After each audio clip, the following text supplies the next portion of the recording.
আমাদের প্রত্যেকের জীবনে এমন একজন মানুষ থাকে যার কণ্ঠস্বর মস্তিষ্কে গেঁথে যায়। তারপর এমন একটা দিন আসে যখন সেই কণ্ঠস্বর আর শোনা হয় না। মানুষটার সঙ্গে যে কোনো কারণেই বা কারণ ছাড়াই যোগাযোগ কমে যায়। ধীরে ধীরে একদিন রোজ নিয়ম করে কথা হওয়া মানুষটার সঙ্গে পুরোপুরি কথা বলা বন্ধ হয়ে যায়। দিন যায়, বছর যায়, কথা বলা আর হয় না। এরপর কোনো একদিন অপরিচিত একটা নাম্বার থেকে কল আসে। অন্যান্য কলের মতোই স্বাভাবিকভাবে কলটা রিসিভ করি, কিন্তু তখন মুহূর্তের মধ্যে পুরো পৃথিবীটা থমকে যায়। এর কারণ মস্তিষ্কে গেঁথে যাওয়া কণ্ঠস্বরটা ভুলতে না পারা। এখন তার অস্তিত্ব জীবনের কোথাও যে আর নেই, আর তার না থাকাটাই আমরা মেনে নিই।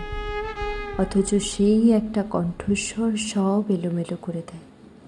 শুধুমাত্র একটা কণ্ঠস্বর। জীবনে কিছু কিছু সময় ভীষণ করে বদলে যাওয়া জরুরি।